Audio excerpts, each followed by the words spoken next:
રામાયણ તો કેવા સમુદ્ર છે જેવા છે કે તમે શાસ્ત્ર ને શસ્ત્ર ને બંનેને સાથે રાખો. કોઈ પણ તમે પાના પહેલા બદલાવો એ વાંચો તો તમારા દરેક જીવનની અંદરના પ્રશ્ન પહેલા પાનામાં તમને પ્રાપ્ત થઈ જશે. અમારી માતાઓને અમે વિનંતી કરીએ છીએ, તમારા પર્સની અંદર કોઈ ના કોઈ શસ્ત્ર હોવું જોઈએ. આપણા દેશના રાજા કેવા હોવા જોઈએ, અને જ્યારે જ્યારે દેશને કંઈક સંકટ આવ્યું છે દેશને ઉપર, ત્યારે ત્યારે આપણા ગુજરાતી એક ઊભા થયા છે. અમારા ભારત દેશની અંદરના એક યુવાનો અમારા ચંદ્રશેખર આઝાદ જેવા છે. પણ જ્યારે એને સારા અને સાચા સંસ્કાર મળે તો. અત્યારે સંસ્કારના અભાવ છે. ગુરુ બિન ભાવનિધિ તરાઈ ન કોઈ, જો વિરંચી શંકર સમ હોય. ગુરુ ધારણ કર્યા વિના કોઈના ભવસાગર તરતું નથી. લોકોના દિવસના અંત મોબાઈલથી થાય છે.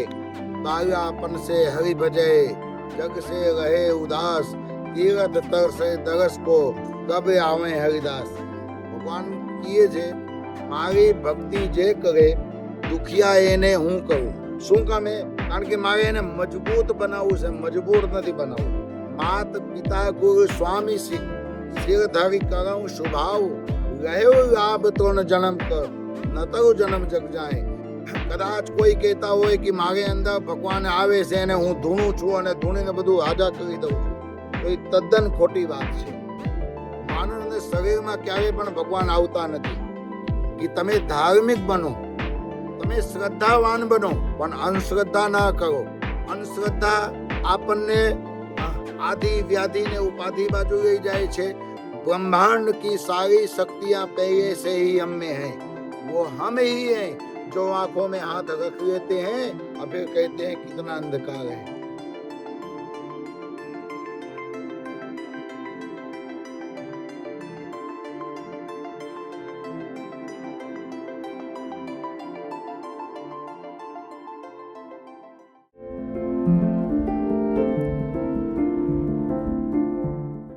શ્રી રામ રામ રામેતિ રમે રામ મનોરમે સહસ્ત્ર નામ તત્તુલ્યમ રામ નામ વરાનમે.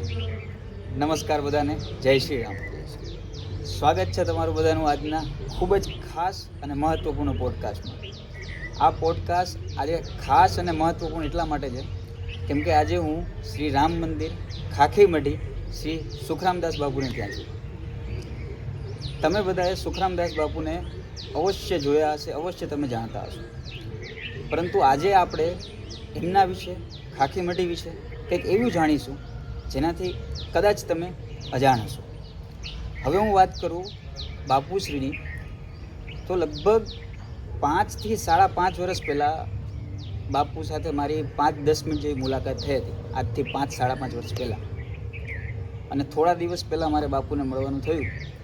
ત્યારે બાપુને મળતા જ પહેલી જ નજરે બાપુનો જે આવકારો હતો કે આવો અજયભાઈ આવો, એ જોઈને પહેલાં તો હું આશ્ચર્ય થઈ ગયો કે આટલા વર્ષ પછી મળવા છતાં પણ બાપુને આજે મારું નામ સહિત મને યાદ છે. અને એ આવકારો ફક્ત મારા માટે નહોતો. ત્યારે હું 2-3 કલાક જેવો અહીંયા આશ્રમમાં બેઠો, દરેક દર્શનાર્થી, દરેક હરિભક્ત માટે એ જ આવકારો હતો, એ જ લાગણીપૂર્વક અને એક જ ભાવથી બધાને આવકારો હતો. અને તેમ છતાંય ચા પીધા વગર તો જવાનું જ નહીં, કોફી પીધા વગર જવાનું જ નહીં. તો ચલો સ્વાગત કરીએ. બાપુ, તમારા ચરણોમાં લાખ લાખ વંદન, કોટી કોટી વંદન. આજે મારા અહો ભાગ્ય છે કે મને આ પોડકાસ્ટનો મોકો મળ્યો તમારી હાજરીમાં. આપણે આજે ખાખીમઢી વિશે, તમારા વિશે આપણે થોડીક વાર્તાલાપ કરશું કે જેનાથી લોકો અજાણ હોય અને એવું કે લોકોને એક સારો સંદેશ મળે, સારી પ્રેરણા મળે.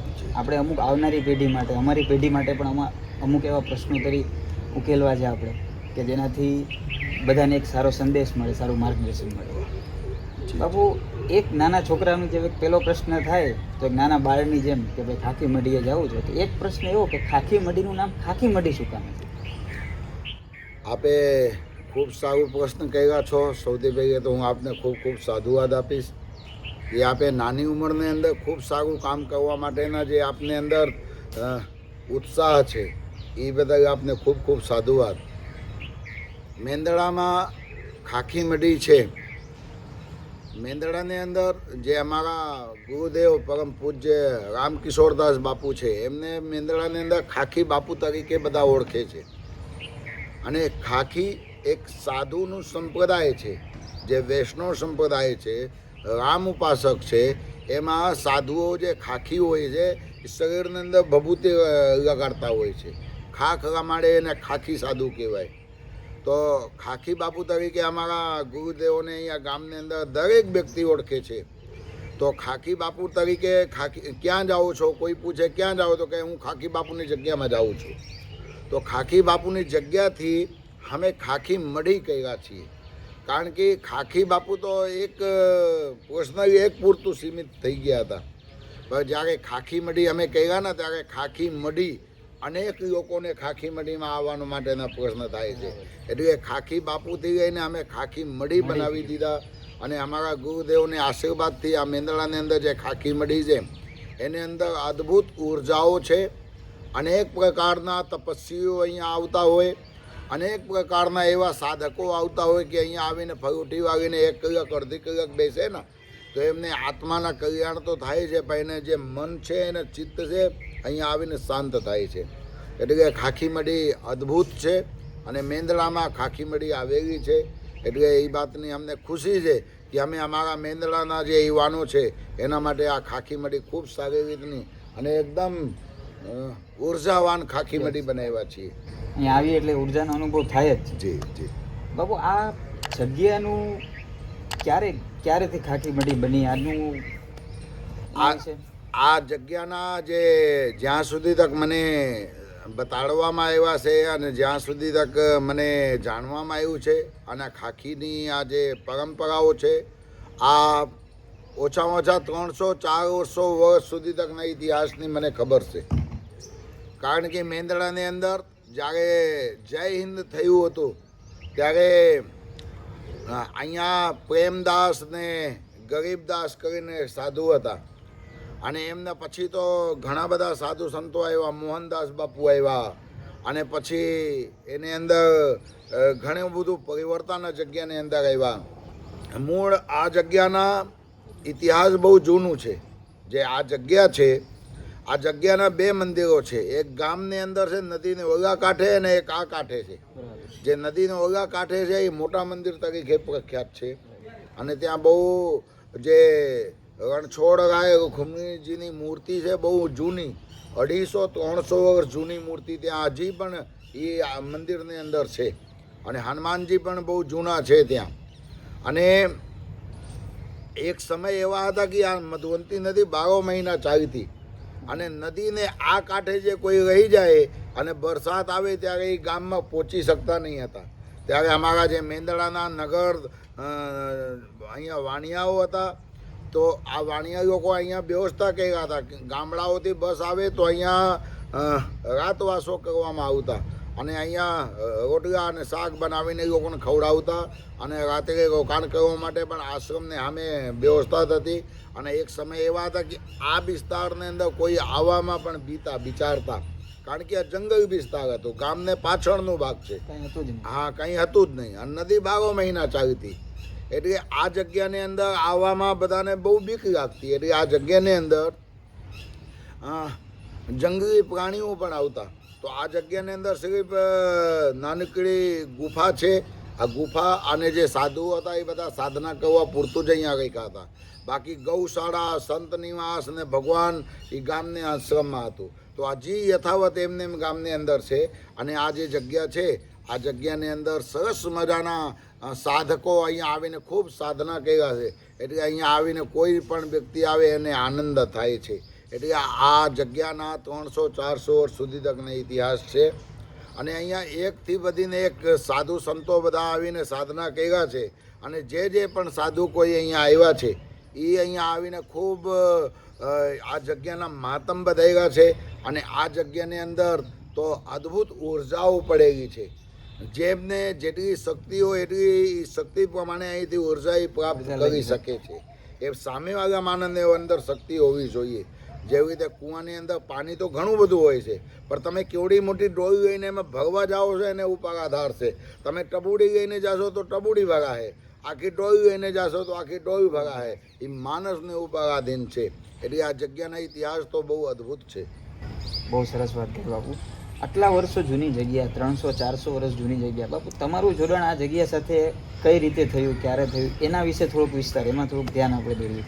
હા, આ જગ્યાની અંદર તો મને અંદાજે 31 વર્ષ જેવું થયા છે. અને આ જગ્યામાં જ્યારે હું આવ્યો હતો ત્યારે તો મારે યાદ કરવા જાઉં તો મારી પણ 22 અવસ્થા હતી. કારણ કે હું પણ 3 થી 4 ધોરણ જ ભણેલો હતો. અને 3 થી 4 ધોરણ અભ્યાસ કર્યા પછી જ્યારે મને કોઈ સાધુ પુરુષને દાન આપી દેવામાં આવ્યું હતું. કારણ કે અમારું જન્મ જ્યાં થયું એ બાજુ તો સાધુ સંતોને લોકો ભગવાન માને. અને જ્યારે એ બાજુ આમ કોઈ સાધુ જાય ને ત્યારે આખા ગામના લોકો વિસ્તારના ભેગા થઈને અને જ્યાં સુધી તક સાધુ હોય ત્યાં એની સેવામાં બધા હાજર હોય 24 કલાક. તો એ બાજુ સાધુ સંતોને ઉપર વધારે આમ ભરોસો અને વધારે વિશ્વાસ હોવાને કારણે સ્વાભાવિક છે કે કોઈ પણ સાધુ પુરુષ આપણે ઘરે આવ્યા હોય, નવા દાંપત્ય જીવન ચાલુ થયું હોય, લગ્ન થઈને આવ્યું હોય તો એમને પગે લાગવા જાય અને પછી કહે કે બાપુ અમારું દાંપત્ય જીવન ખૂબ સારું થાય એવા તમે આશીર્વાદ આપો. તો ઈદ દરમિયાનમાં જે અમારા ગુરુજી છે, ખાખી બાપુ છે, ઈદ દરમિયાન ત્યાં પધરામણીમાં ગયા હોય છે તો એ લોકોને પૂછ્યું કે બાપુ आशीर्वाद आपो महाराज जी, हमारे बच्चे अच्छे हुए. तो बापू आशीर्वाद है बाकी जाओ तुम्हारे बच्चे खूब अच्छे होएंगे. और बच्चे होने के बाद में एक साधु इसमें हमको, एक बालक इसमें हमको देना. बापू ने तभी त्यारे ज એ લોકોને પાસે ડિમાન્ડ મૂકી દીધી કે આમાંથી એક બાળક મને આપજો. એટલે એ ત્યારે તો બધા ભાવમાં ભરાયેલા હોય અને એ દરમિયાન તો કોઈને ખબર પણ ના હોય કે આ સાચું કણ લઈ જાય, સમજી ગયા, ત્યારે ખબર ના હોય. એટલે એ દરમિયાન છે ને બાપુ આશીર્વાદ દઈને પછી ત્યાં રાત્રિવાસ કર્યા હતા. પછી 4-5 દી ગામની અંદર રહ્યા, પછી નીકળી ગયા. એ બધું પૈતા પછી બાપુ 20-1 વર્ષ પછી પાછું આમ ક્યારેક ભ્રમણ કરતા એ ગામની અંદર ગયા. એટલે બધો ગામમાં બધા ઠેકાણે પધરામણી કર્યા. પછી સામેથી એ લોકો આવીને કીધું કે બાપુ આજ છે 20 વર્ષ પહેલાં તમે અહીંયા આવ્યા હતા અને ત્યારે તમે અમને આશીર્વાદ આપ્યા હતા, અમે લગ્ન કરીને આવ્યા હતા અને તમે અમને આશીર્વાદ આપ્યા, અમારે બાળકો થયા તો આપે કીધા હતા કે એક બાળક हमको भी देना. તો બાપુને યાદ આવી ગયા. બાપુએ પૂછ્યું કે હા ભાઈ કેટલા બાળકો થયા? એ કહે બાપુ 5 બાળકો થયા છે, 2 દીકરી છે ને 3 દીકરા છે. તો કહે કે કहाँ હે સબ? તો પછી એ 2-4 જણાને હાજર કર્યા. અને હું મધ્યપ્રદેશ છત્તીસગઢમાં અભ્યાસ કરતો હતો, 3જી ચોપડીમાં ભણતો હતો. ત્યારે કહે કે આ 3-4 અહીંયા હાજર છે, કે નિશાળે છે, ભણે છે. તો એ લોકોએ કીધું કે બાપુએ કીધું કે ભાઈ એક બાળક મેરે કો દેના હે. તો એ કે હા બાપુ લઈ જાઓ, આ બધા 4 છે, 4માંથી ક્યું જોઈએ? એ કહે નહીં, 5 અહીંયા હાજર હોય, મેરે કો જો चाहिए અને મેં वो પસંદ કरूँगा. હા, એટલે પછી ગાડી લઈને અમને તેડવા માટે ગયા. અને પછી તેડીને પછી બીજે દિવસ અમને આવ્યા. ત્યારે અચરજની વાત એ હતી કે જ્યારે બીજે દિવસ અમે આવ્યા સવારે 10-11 વાગે જેવું, ત્યારે આમ 100-150 માણસોને બેસાડીને બાપુ ત્યાં સત્સંગ કરતા હતા. અને એ સત્સંગ ચાલતું હતું. અને એ દરમિયાન અમે જ્યારે આમ સીડી ચડીને ઉપર ઘરની અંદર આવ્યા ત્યારે બધાને અમે કીધા આ બાળકને મારે લઈ જવું છે. ત્યારે બધા અચરજ એ પામી ગયા કે આ બાપુએ ઓળખી કેમ ગયા કે આ જ બાળક એના છે, સમજી ગયા. એટલે પછી ત્યારથી અમને એ બાપુને હાથમાં પકડાવી દેવામાં આવ્યા. અને પછી ત્યારથી પછી અમે બાપુને પાસે અહીંયા આવ્યા. અને નાનપણથી અમારી મેંદડાની અંદર તો અમારી કર્મભૂમિ એવી થઈ છે કે આની અંદર જેટલું પણ અમે કર્મ કરીએ એટલું ઓછું છે. એટલે અંદાજી 31 વર્ષ મને આ એક જ જગ્યામાં, એક જ ભૂમિમાં થયું છે અજયભાઈ. શું વાત છે બાપુ. કહેવાય ને કે નાનપણમાં અમુક બાળકો હોય એનું તેજ જ એટલું, એટલે દિવ્યતા જ એટલી હોય. એટલે મને એવું લાગે છે કે બાપુ એ જ ઓળખી ગયા ત્યારે જ, અને એ તમને હુબહુ એ જ દ્રશ્ય યાદ છે આટલા વર્ષ થયા તેમ છતાં પણ. બાપુ આના ઉપરથી એક પ્રશ્ન ઉદ્ભવે છે કે તમારું બાળપણ કેવું હતું, ત્યારે સ્થિતિ કેવી હતી, કયા રીતે ઉછેર થયો, ત્યારે વાતાવરણ કેવું હતું ઘરનું બધું? હા, બાળપણની અંદર તો કેવું છે, મારું તો એક બ્રાહ્મણ ઘરનું શરીર, બ્રાહ્મણ ઘરમાં મને મારું જન્મ થયું. અને જ્યારે અમે બધા પહેલેના સમયમાં તો કહેવાય એક ઘરમાં 4-4, 5-5, 6-6 બાળકો જન્મ લેતા. અને ત્યારે બાળપણમાં તો કેવું હોય, ખૂબ આનંદ જ હોય આમ. અને નાનપણમાં તો અમારો ખૂબ ઉછેર ઘરની અંદર બહુ લાલન પોષણને સાથે થયા. પણ જ્યારથી અમને ગુરુ મહારાજને હાથમાં સોંપી દેવામાં આવ્યા ત્યારથી અહીંયા અમારા સાથે ખૂબ કડક શાસન અમારા ઉપર રહ્યો. ટાઈમે ઉઠી જવું, ટાઈમે સૂઈ જવું, ટાઈમે જમી લેવું અને ટાઈમે પછી આમ છે ને ભગવાનની સેવા કરવું અને મર્યાદામાં રહીને બધાને સાથે વાત કરવું. એટલે બાળપણથી અમારા ઘડતર ખૂબ સારું થઈ ગયા છે.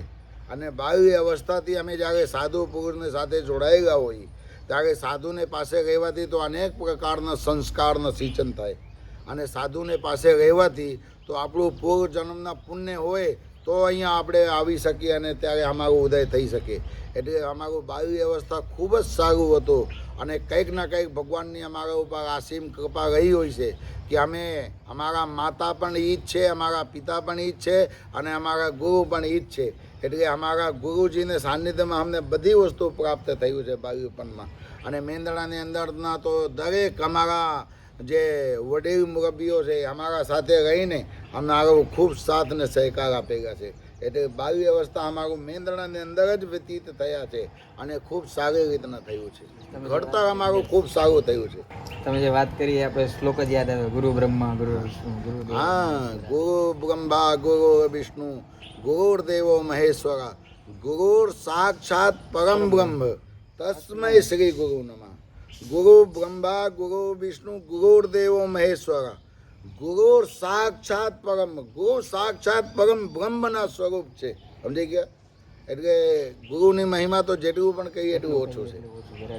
તો બાપુ તમે દીક્ષા લીધી ત્યાર પછીનું આ બધું અહીંયાથી વહેલું ઉઠવાનું તમે કીધું, તો એ આખું વાતાવરણ કેટલું બદલાઈ ગયું એમ કે તમે 3 ચોપડી ભણ્યા ત્યારે મધ્યપ્રદેશ છત્તીસગઢમાં હતા અને પછી તરત જ પછી અહીંયા આવવાનું થયું બાપુએ કીધું એટલે, તો એ આખું વાતાવરણ કેટલું વિસ્તારમાં બદલાઈ જાય. ત્યારે શરૂઆતમાં કેટલું અઘરું લાગે કે, અને વચ્ચે એવું કાંઈ થાય કે ઓ આ તો પણ ગુરુની કૃપા હોય એટલે કદાચ ના લાગે એ બધું, પણ તેમ છતાંય એ નાની ઉંમરમાં કેવા વિચાર હોય ત્યારે? હા, ત્યારે તો કેવું હોય કે બાલ્ય અવસ્થા તો કેવું નાદાનગી વધારે હોય. અને નાદાન માણસ જ્યારે હોય ત્યારે બધું ડુંગર છે ને બહુ આમ અઘરું લાગતું હોય કે આ કેમ ડુંગરો મારેથી ચડાય. પણ અમારા ઉપર કંઈક વિશેષ ગુરુ કૃપા હતી. એટલે ત્યારે ત્યારના જે વાતાવરણ બહુ કડક હતું, બહુ હાર્ડ હતું. કારણ કે ત્યારે તો ટેકનોલોજી પણ નહીં હતી, ટીવી પણ નહીં હતું, મોબાઈલ પણ નહીં હતું. અને ફક્ત ને ફક્ત ચોપડી અને ગુરુજીની લાકડી. સમજી ગયા? કંઈક પણ નાની મોટી ભૂલ થાય તો લાકડીને સાથે વાર્તાલાપ થાય. મારીને શીખવાડે એવી ગુરુની છે છડી. ગુરુજીની છડી છે ને મારીને બધી શીખવાડેલી છે. એટલે અમે નાનપણમાં ગુરુજીના માર પણ ખૂબ ખાધેલા છીએ. અને નાનપણમાં જે અમારું કસોટી થઈ છે કે જે જોતું હોય એ ન મળે, જે ન જોતું હોય એ મળે. કારણ કે હું માંગુ તું મને આપી દે એ મને મંજૂર નથી, આવું આપણે ગુજરાતીમાં કહાવત છે. પણ નાનપણમાં અમે જે માંગતા હતા એ અમને કંઈ પ્રાપ્ત થતું નહીં હતું, પણ જે અમે નહીં માંગતા હતા એ અમને સામેથી પ્રાપ્ત થતું હતું. એટલે નાનપણના તો અનેક પ્રકારની યાદીઓ અમારા સાથે છે. અને અમારું તો કંઈક અમારા ઉપર વિશેષ કૃપા હોય છે. કારણ કે રામાયણમાં એક ચોપાઈ છે, બાલાપન સે હરિ ભજે જગ સે રહે ઉદાસ તીરથ તરસે દરસ કો કબ આવે હરિદાસ. બાલ્ય અવસ્થાથી જે ભગવાનના ભજન કરતા હોય એમના દર્શન કરવા માટે જે તીર્થરાજ પ્રયાગ છે એ પણ તરસતા હોય છે. એટલે બાલ્ય અવસ્થાથી અમારે ભગવાનને સાથે કંઈક ને કંઈક નાતા રહ્યા છે. બાલ્ય અવસ્થાથી અમારા સાધુ સંતોને સાથે કંઈક ને કંઈક સાથને સહકાર રહ્યા છે. એટલે અમે સાધુ સંતોને સાથે રહીને અમારું જીવન ખૂબ દિવ્ય ને ભવ્ય બનાવ્યા છીએ. અને બહુ જીવનની અંદર ભગવાને કસોટી બહુ કર્યા છે, પણ કસોટી વિના કોઈ પાસ થતા નથી. જેને જીવનમાં કસોટી થશે ને એ જ કંઈક કરી શકશે. એટલે ખૂબ સારું અમારું ઘડતર થયું છે અજયભાઈ. બહુ જ આનંદ થયો બાપુ આખી વાત જાણીને, ક્યારથી દીક્ષા મળી, કયા રીતે કયા વાતાવરણમાં મોટા થાય, અહીંયા આવીને પછી કેટલો કષ્ટ પડે છે, મોહમાં કેમ ત્યાગ થાય, છડીથી શીખવાડવામાં આવે એ લેવલથી પછી અહીંયા પહોંચ્યું. બાપુ હવે આગળ વધતા વાત કરી તો અત્યારે તમે લોકોને તો અત્યાર સુધીમાં આટલા વર્ષમાં કાખીમટીમાં આટલા જીવનકાળ દરમિયાન ઘણા લોકોને મળતા હશો તમે, ઘણા લોકોની સમસ્યાઓ તમારી પાસે આવતી હતી. તો ઘણાની પૈસાની સમસ્યા છે, ઘણાની સંબંધોની સમસ્યા છે, ઘણાની વ્યવહારિક સમસ્યા છે. તો ક્યાંક ને ક્યાંક એમાં માણસ છે ભગવાન બદલાવી નાખે. ઘણી વખત એવું બી થાય છે, આની પહેલાં આપણે મળ્યા ત્યારે વાત થઈ હતી કે માનતા પૂરી ના થાય તો લોકો ભગવાન બી બદલાવી નાખે છે. તો આ બધી સમસ્યાઓમાં માણસો માટે કંઈક સંદેશ, એના માટે કંઈક આ લોકોની સમસ્યાઓ કેમ દૂર થાય? હા અજયભાઈ, જેવી રીતે આપ જોઈએ આ કળજુગી માણસ છે, કાળા માથાવાળા માણસ છે, તો સ્વાભાવિક છે કે જરૂરત પૂરી ન થાય તો એ લોકો પોતાના રસ્તો બદલી નાખે છે. જ્યારે માણસ માનતાઓ કરે, માનતાઓ પૂરી ન થાય ત્યારે માણસો ભગવાન બદલાવવા માટેના તૈયાર થઈ જાય છે. કારણ કે આ સ્વાર્થી દુનિયા છે, કોઈ માણસનું વાંક નથી. આ સમય જ એવો છે કે તમારું આમ જરૂરત પૂરી ન થાય એટલે તમે પછી આમ એને સાથે મૂળું ચડાવી ગયો અને પછી બીજા લોકોને પાસે ઉટક બેઠક કરવા માંડો. એટલે આ કળજુગની અંદર જે પણ કોઈ માનવ જીવનમાં છે, બહુ ભાગ્યથી માનવ જીવન મળ્યા છે. અને જ્યારે આવા ભાગ્યથી માનવ જીવન મળ્યા હોય ત્યારે સરસ મજાના ભગવાને આપણા ઉપર એક ઉપકાર કર્યા છે માનવ જીવન આપીને. અજયભાઈ 84 લાખ યોની છે અને 84 લાખ યોની ભોગવી લીધા પછી માનવ જીવન મળે છે. 84 લાખ યોનીમાં માનવ જીવન પણ આવી જાય છે. અને ભટકતા ભટકતા ભટકતા પછી ભગવાને આપણને એક તક આપ્યા છે, માનવ દેહ આપ્યા છે. અને એ માનવ દેહ પ્રાપ્ત કર્યા પછી યદિ આપણે સત્કર્મ કરવામાં વંચિત રહી જશું તો ફરીથી ભગવાને માનસ દેહ નહીં આપે. કારણ કે ભગવાન એક જ તક આપે છે, એ વારંવાર નથી આપતા. કારણ કે આ દુનિયાની અંદર કંઈક ને કંઈક આપણા કર્મ પાકી ગયા હોય ત્યારે ભગવાને મનુષ્ય દેહ અહીંયા આપ્યા છે. મનુષ્ય દેહ આપ્યા પછી યદિ આપણે સત્કર્મ કરવામાં વંચિત રહી જાય ને તો પછી બીજી તક આપણને નહીં આપે. અહીંયા ભગવાને રામ ભગવાનને રામાયણની અંદર ચોપાઈ લખેલી છે, બડે ભાગ્ય માનુષ તનુ પાવા, સ્વર દુર્લભ સબ ગ્રંથની ગાવા. આ માનવ દેહ બહુ ભાગ્યથી મળે છે. દેવી દેવતાઓને પણ માનવ જીવન મળતા નથી. અને જ્યારે તમને ને અમને ને બધાને માનવ જીવન મળ્યા હોય ત્યારે મન મૂકીને જીવી લેવા માટે નહીં, મન મૂકીને સારા કર્મ કરી લેવા માટેના મળ્યા છે. સમજી ગયા? એટલે માનવ જીવનને જ્યારે સારા સત્કર્મ કરી લેવા માટેના આપ્યા હોય ને ત્યારે પછી આમાં કોઈ પણ પ્રકારનું બહાનું બનાવવું નહીં. યદિ આપણે બહાનું બનાવશું ને તો ભગવાન તો અહીંયા આવીને આપણને ના પાડવાના નથી, પણ એમાંથી આપણે વંચિત રહી જશું. તો જે કર્મ આપણને મળ્યા છે નિષ્કામ કર્મ, નિષ્કામ ભક્તિ દરેક વ્યક્તિને કરવું જોઈએ. કારણ કે આ પૃથ્વી લોકમાં દેવી દેવતાઓને પણ અવતાર મળતા નથી. અને જ્યારે તમને અમને બધાને મળ્યા હોય ત્યારે બધા કરવું જોઈએ. ભગવાન કહે છે મારી ભક્તિ જે કરે દુખિયા એને હું કરું. મારી ભક્તિ કરે ને એને દુખિયા કરું. શું કામે? કારણ કે મારે એને મજબૂત બનાવવું છે, મજબૂત નથી બનાવવું. યદિ હું એ માંગે હું આપી દો તો પછી કંઈ કિંમત જ નથી. એટલે એને મજબૂત બનાવવું. એટલે આપણને મજબૂત બનાવવા માટે ભગવાન કષ્ટ આપણા સામે નાખતા હોય. એટલે કહે છે મારી ભક્તિ જે કરે દુખિયા એને હું કરું, દુઃખ દે દે કે હું એમનું ઇમ્તિહાન. યદિ ઇમ્તિહાનમાં એ પાસ થઈ જાય ને તો પછી પૂરું, પછી એને કંઈ ભટકવા ન દો, પછી એના બધું બેડા પાર કરી દો. પણ ભગવાન કસોટી વિના ક્યારેય પણ કોઈ વસ્તુ આપતા નથી. એટલે આ સરસ મજાના માનવ જીવન મળ્યું હોય તો સારા સદકર્મ કરી લેવા જોઈએ. અને માણસો તો કેવા છે, સ્વાગત પૂરું ન થાય તો તમારા સાથે મન બગાડ કરી નાખે. આ સ્વાગતને સાથે આ દુનિયા જોડાયેલી છે. પણ જ્યારે તમે નિસ્વાર્થ ભાવથી સારું સદકર્મ કરવા માંડશો ને ત્યારે મેળે મેળ બધી વસ્તુ પાસે આવવા માંડશે. એટલે આ કર્મભૂમિ છે. કર્મ હંમેશા નિષ્ઠાથી કરવું જોઈએ. કર્મ તેરી અચ્છે હે તો કિસ્મત તેરી દાસી હે. ઘણા બધા કહે ને મારી કિસ્મત જ ભગવાન ખરાબ બનાવ્યા છે, મને આ નથી મળ્યું, મને આ નથી મળ્યું. અરે ભાઈ, તમે તમારી કિસ્મત ભગવાને નથી, તમે તમારી કિસ્મત પોતે લખો છો. ભગવાને તો તમને તમારા ઉપર ઉપકાર કર્યા છે તમને જન્મ આપીને. અને તમે જ્યારે કર્મ સારા કરશો ને ત્યારે કિસ્મત તમારી મેળે મેળે લખાઈ જશે. કારણ કે આ કર્મભૂમિ છે. કર્મથી વંચિત રહી જશો તો પછી કંઈ પ્રાપ્ત થશે નહીં. એટલે કર્મ પ્રધાન વિશ્વ કરે રાખા. અહીંયા કર્મને પ્રધાન બતાડવામાં આવ્યા છે. જ્યારે આપણું કર્મ પ્રધાન હોય ત્યારે તમે કર્મ નિષ્ઠાથી કરો. આપણે અહીંયા કલ્પના કરી અને ભગવાન અનેક ગુના કરીને દેવા માટે તૈયાર બેઠા છે. મહેંગા વિનાના ઘણું બધું આપી દીધા છે. 2 પગ છે, 2 હાથ છે, 2 આંખ છે, 2 કાન છે, 2 મગજ છે, એક મોટું મગજ છે, એક નાનું મગજ છે, 2 કિડની છે. કેટલું બધું ભગવાને આપણા ઉપર ઉપકાર કર્યા છે આપીને. પણ આ માનવ છે ને સંતુષ્ટ નથી થતા. કારણ કે છે ને એને સિર્ફ પોતા પૂરતું જોવું છે, બીજા બાજુ કંઈ જોવું નથી. જ્યારે તમે બીજા માટે જીવન જીવતા થઈ જશો ને ત્યારે તમારા પાસે મેળે મેળ બધું આવવા મળશે. આ મજયભાઈ 100% બાપુ, તમે એક વાત કરી કે ભગવાનની જે ભક્તિ કરે એને જ કષ્ટ પડશે. આજે મનુષ્યને બનવું છે બધું, પણ એના ઉપરથી એક મને સરસ વાત એક હિન્દીની યાદ આવે, सूरज जैसा बनना होगा तो सूरज जितना तपना होगा, હવે સોના जितना तपता है उतना प्रखर निकलता है. સોના જેવું બધાને બનવું છે પણ કોઈને તપવું નથી. તપવું નથી. એટલે ભગવાન એને જ દુઃખ આપશે જેની ભગવાન એ કસોટી કરશે, એમ એના પર કેટલો વિશ્વાસ છે. બાપુ આજના યુવાનો માટે બધા મંદિરે જશે તો પહેલાં સૌથી પહેલાં તો મોબાઈલ કાઢી અને પહેલાં તો ફોટા પાડશે. શનિવારે હશે તો બજરંગબલીનું સ્ટેટસ મૂકી દેશે, સોમવારે હશે તો મહાદેવનું સ્ટેટસ મૂકશે, રામજી ભગવાનનું સ્ટેટસ મૂકી દેશે.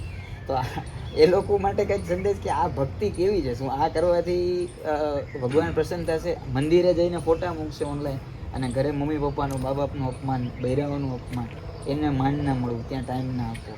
તો આમાં તમે થોડું ધ્યાન, તમારો કંઈક સંદેશ આપો આ યુવાનો માટે. અજયભાઈ, આ સમય બહુ સારું સમય ચાલે છે. અત્યારના જે યુવાનો છે બધા ટેકનોલોજીને સાથે જોડાયેલા છે અને ટેકનોલોજીને માધ્યમથી આપણે ઘણું બધું સારું સારું કામ કરી રહ્યા છીએ. જેવી રીતે અત્યારે આ જે આપણા વિડીયો શૂટ ચાલે છે આ ટેકનોલોજીને માધ્યમથી ચાલે છે અને આ ટેકનોલોજી એટલી બધા જીવનની અંદર ઉપયોગી છે. યદિ એનો આપણે સદઉપયોગ કરીએ ને તો આપણે ચાંદ સુધી તક પહોંચી જઈએ ટેકનોલોજીને માધ્યમથી. ટેકનોલોજીને માધ્યમથી દરેક કન્ટ્રીની અંદર આપણે વિડીયો કોલમાં વાત પણ કરી શકીએ, પણ એનો યદિ સદઉપયોગ કરીએ તો, યદિ દુરુપયોગ કરીએ ને તો લોકોના દિવસના અંત મોબાઈલથી થાય છે. આ દિવસની શરૂઆત મોબાઈલથી થાય છે. રાત્રે સૂવે તો મોબાઈલ હાથમાં હોય અને મોબાઈલ આમ પડી જાય પછી એને નીંદર આવે અને સવારે જ્યારે આંખું ખુલે ત્યારે ઘાંઘા થઈ જાય, આંખું બંધ હોય પણ મોબાઈલ આમ ગોતતા રહીએ છે. રાત્રે ચાર્જિંગમાં પણ મૂકવાનું ભૂલાઈ જાય છે લોકોને. મોબાઈલ માણસને જીવનમાં એટલા બધા અંદર ઘૂસી ગયા છે કે મોબાઈલને લીધે ઘણા બધા લોકો ખોવાઈ ગયા છે. સવારે ભગવાનને પાસે જાય તો ભગવાનને પહેલે નમસ્કાર કરવા કરતાં પહેલે મોબાઈલના ફેસમાંથી લોક ખોલે અને પછી ચાપથી ખોલે, પછી ફોટા પાડે, પછી ફોટા મૂકે. એને ભગવાનને ઉપર ભરોસો નથી પણ મોબાઈલને ઉપર ભરોસો છે. સમજી ગયા? એક યદિ સાચા કોડ વર્ડથી મોબાઈલના યોગ ન ખુલી શકતા હોય તો આપણા કિસ્મતના યોગ કેવી રીતે ખુલે? જ્યારે એ મોબાઈલ કરતાં ભગવાનને ઉપર ભરોસા કરશે ને ત્યારે એને કિસ્મતના પાસવર્ડ એટલું બધું આમ ઇઝી થઈ જશે કે ગમે ત્યારે ચાપ દબાવે એટલે ભાગ્યની રેખાઓ ખુલી જશે. ત્યારે મોબાઈલને ઉપર ભરોસા રાખવા કરતાં પોતાના ઈષ્ટને ઉપર, મોબાઈલને ઉપર ભરોસા રાખવા કરતાં પોતાના માતા પિતાને ઉપર ભરોસા જ્યારે રાખવા મળશે ને ત્યારે આમ અનેક પ્રકારની શક્તિઓ એની અંદર આવી જશે. મોબાઈલ યુગ ચાલે છે. ઇન્સ્ટાગ્રામ છે, ફેસબુક છે, વોટ્સઅપ છે, અન્ય ઘણા બધા એપ છે. આ બધા એપ બહુ જરૂરી છે વાપરવું. જેટલું માપે વાપરશું ને એટલું આપણે રહીશું. એટલે મોબાઈલ આપણા જીવનમાં એક રાક્ષસ જેવા છે અને મોબાઈલ જ્યારથી આવ્યા છે ત્યારથી લોકોને જીવનની અંદરના તો સુખ, શાંતિ, ચેન છીનવાઈ ગયા છે. આ મોબાઈલમાં એટલું બધું શું છે એ ખબર નથી પડતી.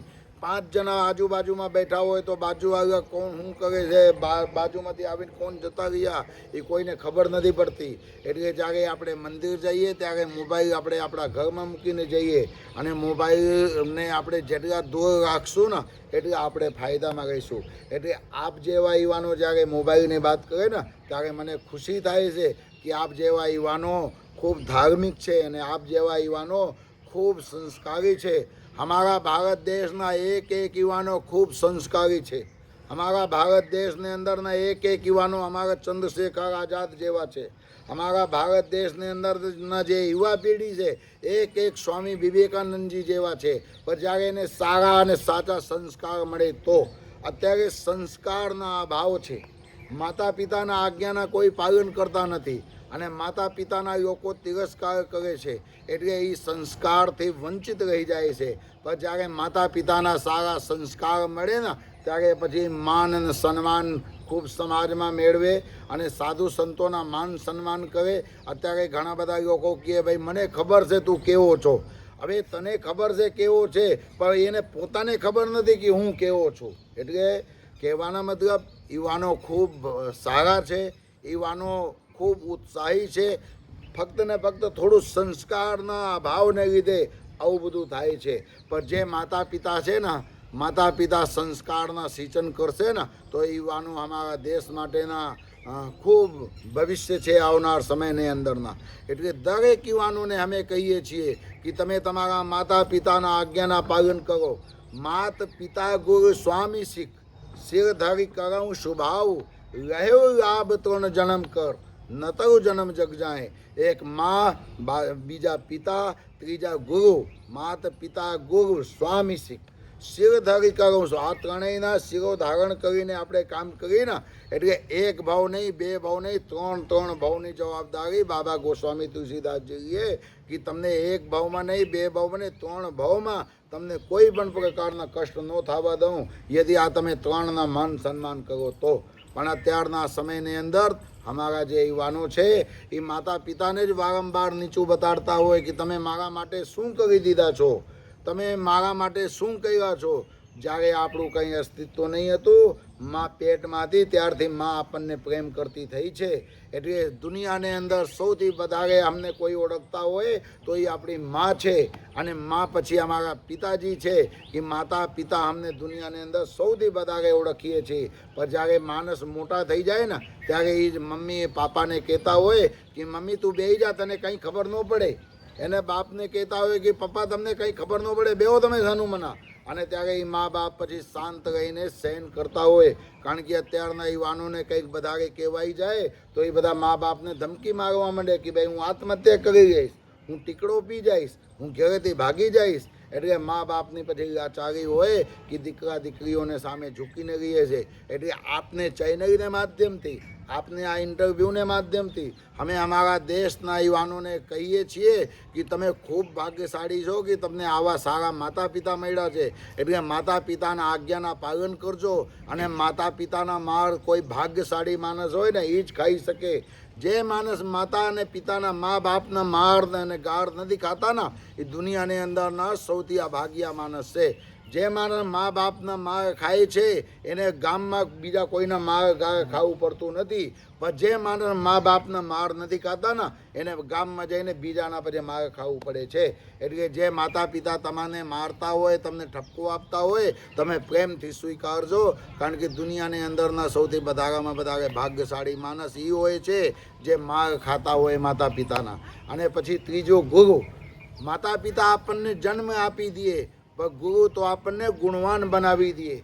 ગુરુ તો આપણને આત્માને પરમાત્મા સુધી પહોંચાડવાનું કામ કરે. એટલે માતા પિતા ગુરુ સ્વામી શીખ, માતા પિતા અને ગુરુના આજ્ઞાના પાલન કરવું જોઈએ.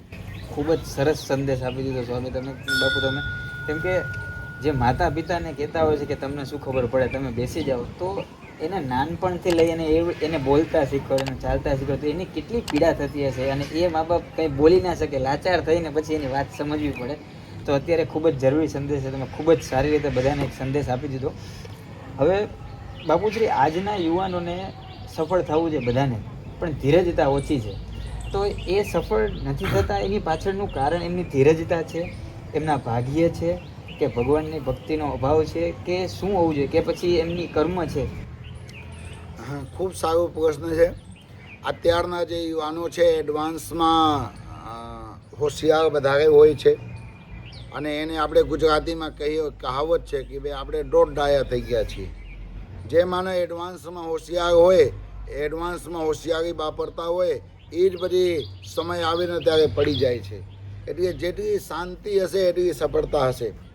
અત્યારના યુવાનો ખૂબ જ હોશિયાર અને ખૂબ જ હોનહાર છે, પણ જ્યારે શાંતિ રાખશે ત્યારે સફળતા મળશે. કહાવત છે ને, ઉતામળે આંબા ન પાકે. એટલે ઉતામળે આંબા ન પાકે. અને જ્યારે આપણે શાંતિ રાખશું ને ત્યારે સફળતા આપણને પ્રાપ્ત થશે. એટલે અત્યારના જે યુવાનો છે આ યુવાનોને અમે આપને ચેનલના માધ્યમથી કહીએ છીએ કે તમે સાચા અને સારા સમયમાં તમે જન્મ લીધા છો.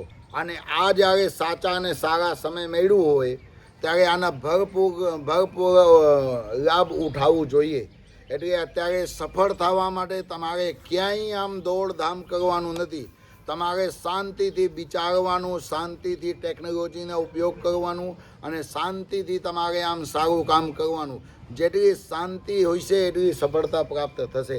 એટલે શાંત મનથી શાંત ચિત્તથી આપણે સફળતા પ્રાપ્ત કરી શકીએ. એટલે ઉતાવળ કરવાની કાંઈ આવશ્યકતા નથી.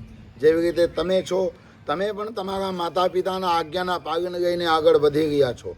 અને તમને મને જેટલી ખબર છે એટલી તમને પણ ખબર છે કે માતા પિતાના આશીર્વાદ એટલે શું, ગુરુજનોના સાનિધ્ય એટલે શું.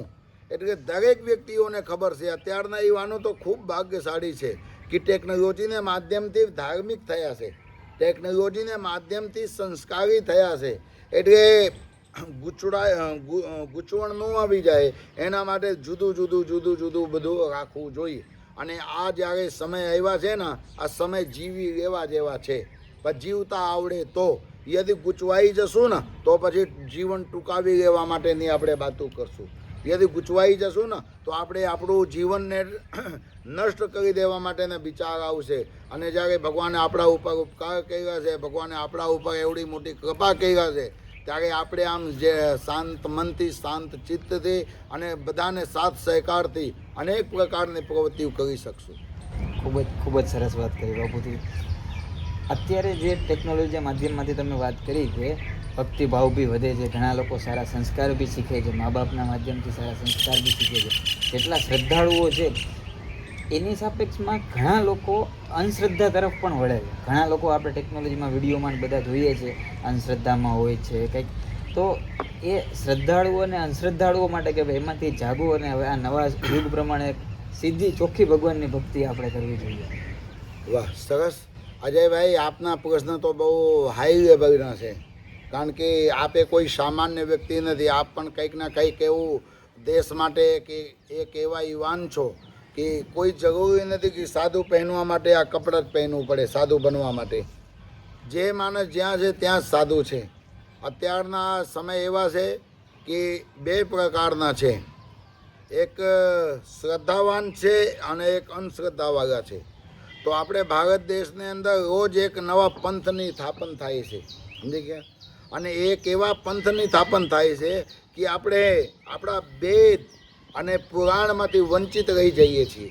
કારણ કે રોજ નવા એક પંથ થપાય છે, એને વેદ અને પુરાણ સાથે કંઈ લેવા દેવા નથી. કદાચ કોઈ કહેતા હોય કે મારે અંદર ભગવાન આવે છે અને હું ધૂણું છું અને ધૂણીને બધું હાજા કરી દઉં છું, તો એ તદ્દન ખોટી વાત છે. માનવને શરીરમાં ક્યારેય પણ ભગવાન આવતા નથી. અને અત્યારે આપણે ભૂવા અને ભરાડને અંદર જઈએ છીએ. એટલે ભૂવાઓ અનેક પ્રકારના લોકો આપણને રસ્તો બતાડે છે અને પછી લોકો અંધશ્રદ્ધા બાજુ જાય છે. અત્યારે દાણા જોડાવામાં બધા માને છે. અને આ બધી વાતને અમે ખંડન કરીએ કે ક્યારેય પણ ભગવાન માનવને શરીરમાં આવતા નથી. હા, ભૂત પ્રેત માનવને શરીરમાં આવે છે ખરા. અત્યારના સમયમાં પણ યદિ હું તમને એક એક્ઝામ્પલ આપું, અમારા સાણંદપુર હનુમાનજી છે, તો સાણંદપુરને હનુમાનજીની અંદર એટલા બધા હનુમાનજી સિદ્ધ છે કે તમે હનુમાન દાદાને પાસે જાઓ અને ત્યાં હનુમાનજીના જળ છાંટી દેવામાં આવે તો તમારી અંદર જે ભૂત પ્રેત હોય ને એ બધા ભાગવા માંડે તમને મૂકીને. એટલે માનવના શરીરમાં ભૂત પ્રેતની પડછાયા હોય પણ ભગવાનની પડછાયા ક્યારે હોતી નથી.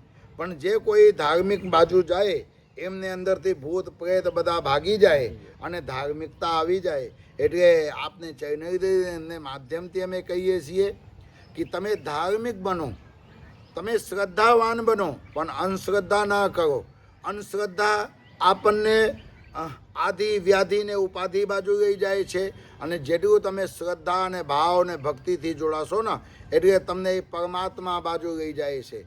એટલે અંધશ્રદ્ધામાં જે રહેનાર વ્યક્તિ છે એ અનેક પ્રકારની પીડાઓમાંથી પીડાય છે.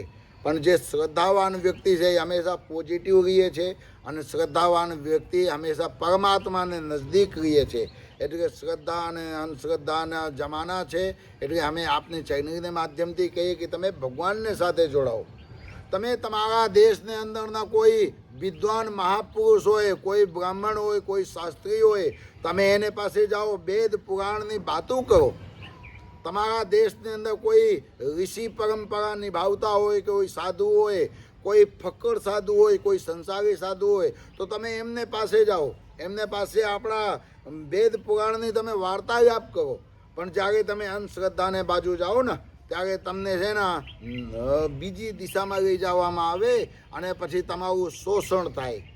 સૌથી પહેલી તો તમારું પૈસા બગડે, બીજી બાજુ તમારું સમય બગડે, ત્રીજી બાજુ પછી તમારે અંદર નેગેટિવ વિચાર નાખવામાં આવે કે તમારે ઘરે આ નડે છે, તમારે ઘરે આ નડે છે, તમને આ નડે છે, અને પછી એમાંથી આપણે અનેક પ્રકારની દર્દમાંથી પસાર થઈએ છીએ.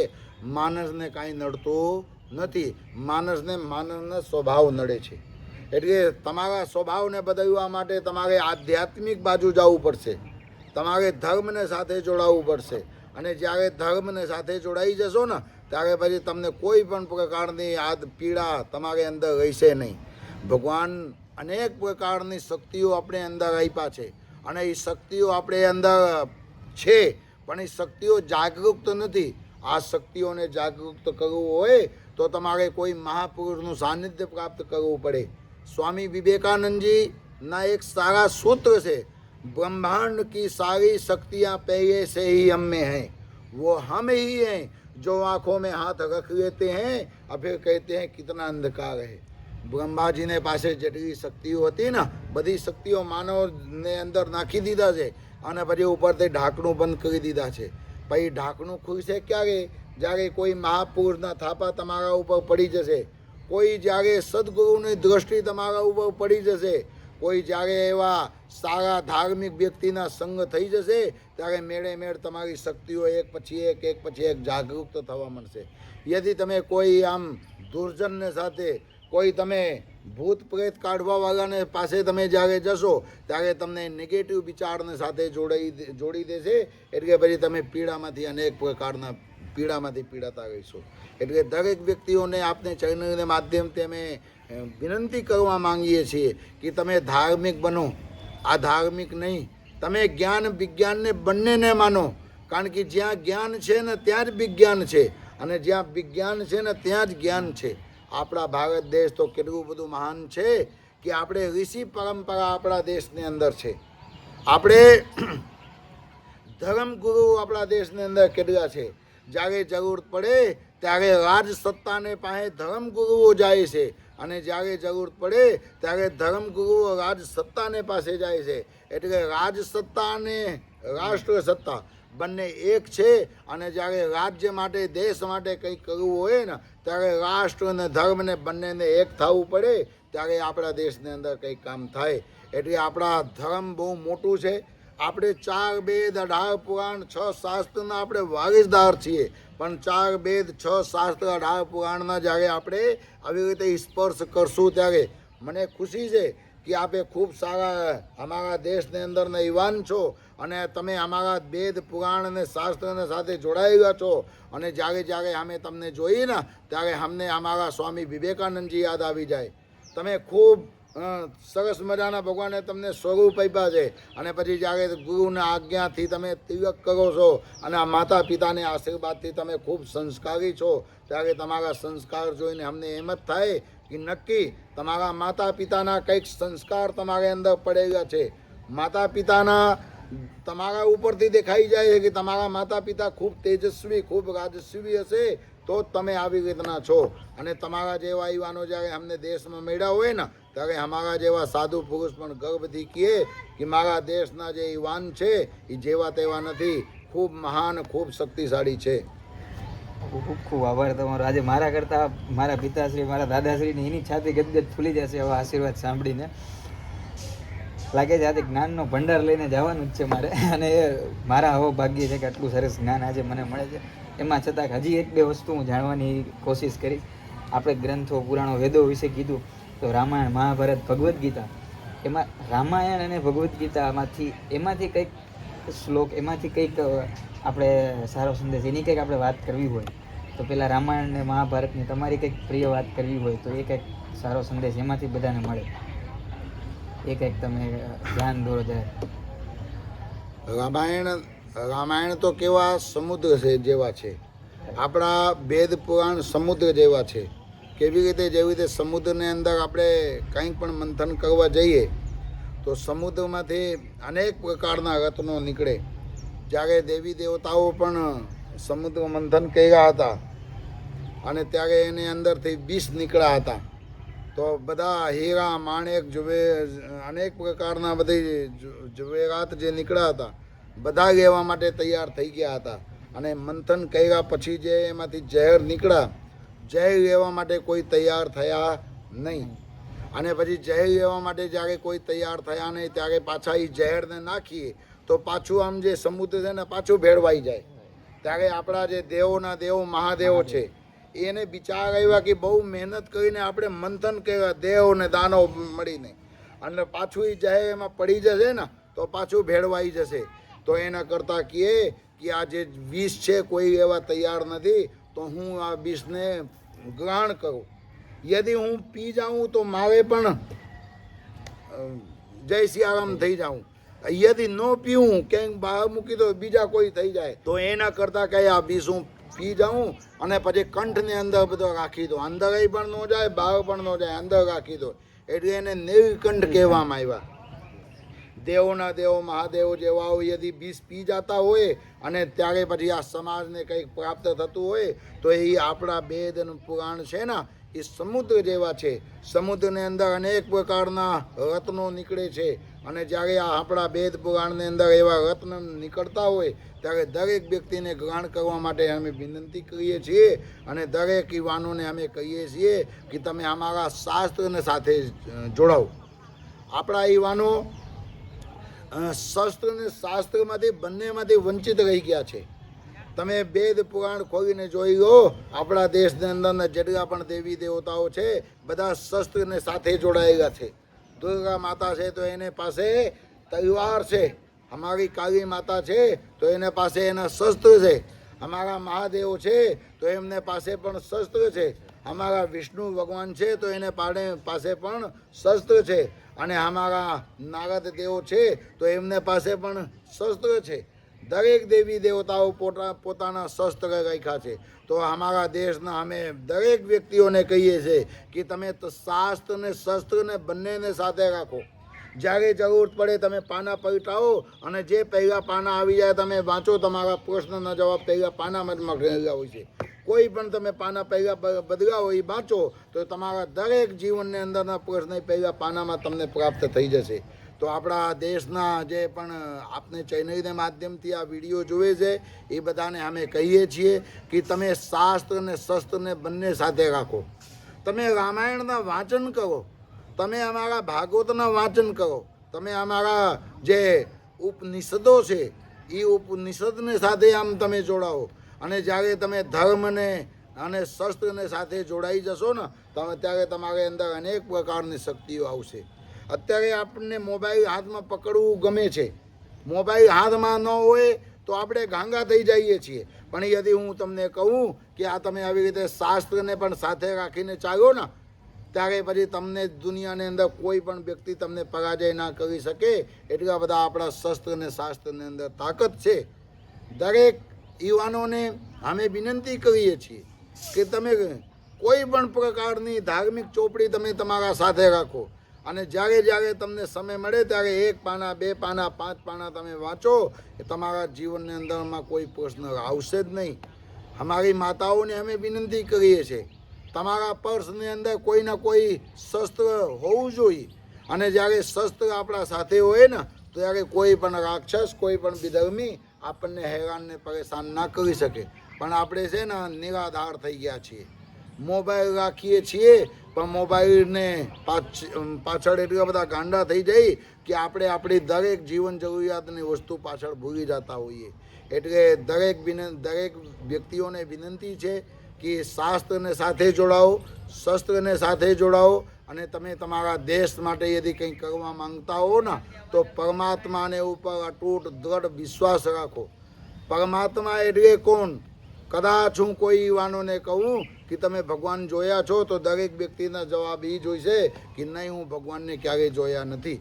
પણ હું ગર્વને સાથે કહું કે ભગવાનને ગોતવા જવું ક્યાંય જરૂર ન પડે. તમે તમારા માતા પિતાના પગે લાગો, ભગવાન ત્યાં વાસ કરશે. કારણ કે સૌથી પહેલાં ગુરુ તો આપણી મા છે. માએ આપણને જન્મ આપ્યા છે તો માએ આપણા ઉપર કેવડી મોટી ઉપકાર કર્યા છે. માતા પિતાના આપણે આજ્ઞાના પાલન કરીએ તો દુનિયામાં ક્યાંય પણ આપણને હેરાન ને પરેશાન થવા જવું પડે નહીં. એટલે આપે ખૂબ સારા પ્રશ્ન કર્યા છો અને વેદ પુરાણની પણ વાતો કર્યા છો. એટલે અમને ખુશી અમે વ્યક્ત એ કરીએ છીએ આપને પાસે કે આજે તમે અમને એવા સમય આપ્યા છો કે અમે અમારા યુવાનો માટે છે ને કંઈક ને કંઈક આમ બતાવ્યા છીએ આપને માધ્યમ. ચોક્કસ ચોક્કસ. હવે મને એવું લાગે છે આપણે રામાયણ ને ભગવદ્ ગીતા ઉપર હજી એક એપિસોડ કરવા પડશે. એના ઉપર વિસ્તારમાં આપણે ચોક્કસ તે જણાવજો તમારી આજ્ઞાથી. આપણે વેદ પુરાણની વાત કરી, શ્રદ્ધા અંધશ્રદ્ધાની વાત કરી, ટેકનોલોજીની વાત કરી, ખાખી મઢીની વાત કરી, તમારા બાળપણની વાત કરી. ખૂબ આ બધો આનંદ થયો. આપણી મુલાકાત પછી તમે હમણાં એક વાત કરેલી કે આપણું રાષ્ટ્રીયતા અને આપણા સાધુઓ એ બધા મળે છે ઘણી વખત આપણા બધા સારા નિર્ણયો લેવા માટે. તો મેં તમારો એક ફોટો જોયેલો સોમનાથ મંદિરનો મોદી સાહેબ સાથેનો. તો એ અનુભવ કેવો હતો તમારો? ખૂબ સારો પ્રશ્ન છે. આપણા દેશના રાજા કેવા હોવા જોઈએ? તો હું ગર્વને સાથે કહી શકીએ આપણા દેશના રાજા નરેન્દ્રભાઈ મોદી જેવા હોવા જોઈએ. કારણ કે નરેન્દ્રભાઈ મોદી દેશ માટે પોતાના જીવન અર્પણ કરી દીધા છે. અને જ્યારે જ્યારે નરેન્દ્ર મોદીની વાત આવે ત્યારે એ તરત અમને સાંભળવાનું મન થાય કે મોદી સાહેબ માટે શું વાત થઈ ગઈ છે. સૌથી પહેલે તો હું ખુશીથી એ કહીશ કે નરેન્દ્ર મોદી અમારા એક ગુજરાતી છે. અને જ્યારે જ્યારે દેશને કંઈક સંકટ આવ્યું છે દેશને ઉપર, ત્યારે ત્યારે આપણા ગુજરાતી એક ઊભા થયા છે. સરદાર વલ્લભભાઈ પટેલથી લઈને નરેન્દ્ર મોદી સાહેબ સુધી તકની વાત હું કરી રહ્યા છું. ત્યારે જ્યારે નરેન્દ્ર મોદી આજથી 17-18 વર્ષ પહેલાં ગુજરાતની અંદર આસારામ બાપુની શિબિર ચાલતી હતી, ત્યારે ભારત દેશની અંદર દરેક સાધુઓને બોલાવવામાં આવ્યા છે. ત્યારે નરેન્દ્રભાઈ મોદી ગુજરાતના સીએમ હતા નહીં, એને પહેલાંની વાત છે. ત્યારે નરેન્દ્રભાઈ મોદીને હું ત્યારે મળ્યો હતો, ત્યારે તો સામાન્ય કાર્યકર્તા તરીકે હતા. અને હા, અને પછી નરેન્દ્રભાઈ મોદીને પછી હું 4 વખત મળ્યો અને 5મી વખત અમે અહીંયા સોમનાથમાં મળ્યા. તો અમારા હાથમાં એક નાનકડી માળા હોય છે, વેડખો હોય છે. તો મોદી સાહેબ બધાને મળતા એવા મોદી સાહેબને એક પ્રોટોકોલ હોય છે કે એમને કોઈ ટચ ન કરી શકે. એમના જે અંગરક્ષક હોય છે એ લોકોને આજુબાજુમાં હોય એને ટચ ન કરવા દે. મોદી સાહેબે અમારા માળાને સ્પર્શ કર્યા. અમે મોદી સાહેબને માળા અર્પણ કર્યા તો એ 2 હાથમાંથી લઈ લીધા ને ત્યારે અમે એને 2 હાથ આવીને પકડીને દબાવ્યા. અને મોદી સાહેબને અમે પ્રશ્ન એ કર્યા હતા કે મોદી સાહેબ અમારા સોમનાથના 1000 વર્ષ પહેલે જે ઇતિહાસ હતું, 1000 વર્ષ પહેલે જે ઘટના ઘટ્યું હતું એ અત્યારના યુવાનોને કોઈને ખબર નથી. પણ આપને માધ્યમથી જે આ ઇતિહાસને દોહરાવવામાં આવ્યા કે 1000 વર્ષ પહેલે વિધર્મીઓ કેવી રીતે સોમનાથ દાદાના વિધ્વંસ કર્યા હતા અને પછી હળીખમ પાછા ઊભા થયા છે. અને આપણા ગુજરાતના સરદાર વલ્લભભાઈ પટેલ પાછા સોમનાથ દાદાને ઊભા કર્યા છે. અને એમાં તમે 1000 વર્ષ પછીના તમે શતાબ્દી મહોત્સવ જ્યારે ઉજવો છો ત્યારે અમને ખૂબ આપને ઉપર ગર્વ થાય છે. ત્યારે મોદી સાહેબને મુખમાંથી એક જ જવાબ નીકળ્યા હતા કે બાપુ, આ તો બધા આપ જેવા સંતોના આશીર્વાદથી થઈ રહ્યું છે. યદિ દેશના રાજા પોતે પોતાના શ્રેય ન લેતા હોય અને પોતે કહેતા હોય કે સંતોના આશીર્વાદથી થાય છે, ત્યારે મને ગર્વથી કહેવું પડે કે આપણા દેશના રાજા ઈમાનદાર છે. આપણા દેશના રાજા એક સાધુ પુરુષ છે. આપણા દેશના રાજા એક એવા છે કે આપણા દેશના દરેક યુવાનોને, દરેક માતાઓને, દરેક બહેનો માટે કંઈક સારું કામ કરી રહ્યા છે. એટલે જ્યારે નરેન્દ્રભાઈ મોદી સાહેબને અમે મળ્યા ત્યારે અમારે અંદર પણ અનેક પ્રકારની ઉર્જાઓ આવી. અને જ્યારે અમે એમને સ્પર્શ કર્યા ત્યારે અમારે અંદર પણ અનેક પ્રકારની શક્તિઓ આવી ગઈ છે. કારણ કે સાધુ બનવા માટે કોઈ કપડાં જરૂરી નથી. તમારું ચરિત્ર બહુ જરૂરી છે. તમારું વ્યક્તિત્વ બહુ સારું હોવું જોઈએ. અને જ્યારે અમારા મોદી જેવા વ્યક્તિ મળ્યા હોય ત્યારે અમે અમારા મોદી સાહેબને તો ખૂબ ખૂબ સાધુવાદ કહીએ છીએ અને ભગવાનને પ્રાર્થના કરીએ છીએ કે આપણા દેશના રાજા ખૂબ ઈમાનદાર છે. આપે એમને ખૂબ શક્તિ આપજો તાકી અમારા દેશ માટે ખૂબ સારા કામ કરે. અને મોદી સાહેબને મળ્યા પછી યદિ અમારા દેશના રાજા મોદી સાહેબ 18 કલાક કામ કરે તો અમે સાધુ પુરુષ હોવાને નાતે કેમ ન કરી શકીએ? તો અમે પણ 18 થી 20 કલાક કામ કરીએ છીએ. કદાચ કોઈ કે બાપુ આમ સૂઈ જાય છે તો અમે 4 જ 5 કલાક આરામ કરીએ છીએ. બાકી 18 થી 20 કલાક કામ અમે પણ કરીએ છીએ અજયભાઈ. 100% બાપુ જોયું છે અમે પણ. એ અવારનવાર અહીંયા બધા દર્શનાર્થીઓ આવતા હોય છે. ગમે સમય આવશે તમે અવશ્ય અહીંયા જોઈ છો અને બધાને લાભ મળે છે. બાપુ હવે આખરીના 2 સવાલ છે મારા. એક પહેલો સવાલ એ છે કે આજકાલના ઘણા બધા યુવાનો, ઘણા બધા લોકો, ઘણા મોટા પુરુષો બી ને ઘણા વિદ્વાનો બી ભગવાનથી દૂર થતા જાય છે. જે આપણે એમ કહીએ છીએ કે દિવસમાં તો 2 વખત ઘરમાં તો આરતી થવી જ જોઈએ, દિવસમાં પૂજાપાઠ થવી જોઈએ. ચલો પૂજાપાઠ બી નહીં કરતા તો પગે લાગવા જોઈએ. એનાથી પણ એ દિનચર્યાથી પણ લોકો દૂર થતા જાય છે. આજે પૈસાની પાછળ, મહેનતની પાછળ ભાગમ ભાગ કરવામાં જ જાય છે. તો એવા લોકોને શું કહેવું જોઈએ કે ભગવાનથી દૂર થતા જાય, જેને આપણને તમે આ બધી વાત કરી, એને જ મનુષ્ય દેહ આપણને આપ્યો છે, લોકો એનાથી જ દૂર ભાગે છે. તો એવા લોકો માટે કંઈક. આ ભાગદોડના જમાના છે. લોકોની જરૂરિયાત બહુ વધી ગઈ છે અને જરૂરિયાત ક્યાંય પૂરી ન થવાને લીધે લોકો પોતાના જે લક્ષ્ય છે એ લક્ષ્યથી ભટકી ગયા છે. અને જ્યારે પોતે પોતાના લક્ષ્યથી લોકો ભટકી જાય ને ત્યારે પછી ન થવાનું થાય. એટલે લોકો નક્કી નથી કરી શકતા કે મારે કઈ દિશામાં જવું, મારે કેને પાસે જવું, કેને નો પાસે જવું, નક્કી ન કરી શકવાને લીધે લોકો હેરાન ને પરેશાન છે. અત્યારના જે લોકો છે ભગવાનથી દૂર થતા જાય છે. એને પાછળનું કારણ એ છે કે જરૂરત અત્યારે એટલી બધી વધી ગઈ છે કે લોકો સ્વપ્નું બહુ મોટા મોટા જુએ છે ખરા, પણ સ્વપ્નું પૂરું કરવા માટે કંઈ પ્રયાસ કરતા નથી. સિર્ફ સ્વપ્નું જોઈ લેવાથી આપણા લક્ષ્ય પાસે નહીં પહોંચી શકશું. યદિ સ્વપ્નું જોવું હોય તો આપણે બેલા સૂઈ જવું પડે અને પછી સ્વપ્નું જોઈ લીધા પછી પાછું સૂતા ના રહેવું પડે, પાછું ઉઠી જવું પડે અને પછી ઉઠીને આપણું સ્વપ્નું યદિ પૂરું કરવું હોય તો કામે લાગી જવું પડે.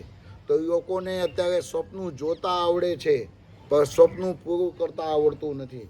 તો આ ભાગદોડના જમાનામાં લોકો જરૂરત કરતાં વધારે એડવાન્સ થઈ ગયા છે. કહેવાય ને દોઢ ડાયા થઈ ગયા છે, સમજી ગયા. ભગવાનને ભૂલી જાય છે. તો જે માણસ જરૂરત કરતાં વધારે હોશિયાર થઈ જાય એ લોકો પછી લક્ષ્ય ચૂકી જાય છે.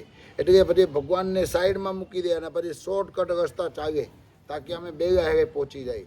અને જે માણસ જેટલું શોર્ટકટ ચાલે ને એ માણસ એટલું પછી હેરાન ને પરેશાન થાય છે. એટલે લક્ષ્યને સાથે તમે ચાલશો તો તમે ક્યારેય પણ તમારું લક્ષ્ય ચૂકશો નહીં. પણ જે માણસ લક્ષ્યને પડતું મૂકીને આ શોર્ટકટ ચાલશે એ પછી આગળ જઈને લોકો બહુ હેરાન ને પરેશાન થશે. એટલે લક્ષ્યને સાથે જીવન જીવવું જોઈએ.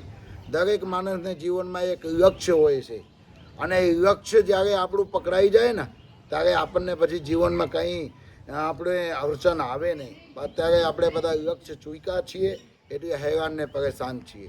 એટલે લક્ષ્ય ક્યારે પણ લક્ષ્યથી ભટકવું જોઈએ નહીં.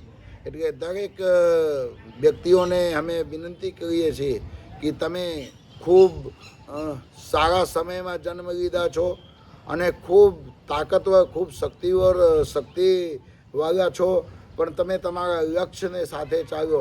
લક્ષ્યને પડતું મૂકી દેશો ને એટલે પછી તમે હેરાન ને પરેશાન થશો. આપણા પેઢીને, આપણા યુવાનોને અને દરેક જનરેશનને એક ખાલી આપણે કોઈ સંદેશો આપવો, જેમ કે તમે બધું જ કવર કરી જ લીધું છે આમાં, મનુષ્ય દેહનું તમે કવર કરી લીધું, વેદ પુરાણ બધું જ તમે કવર કરી લીધું હોય, ખાલી એક નાનકડો સંદેશ બધાને આપવો હોય.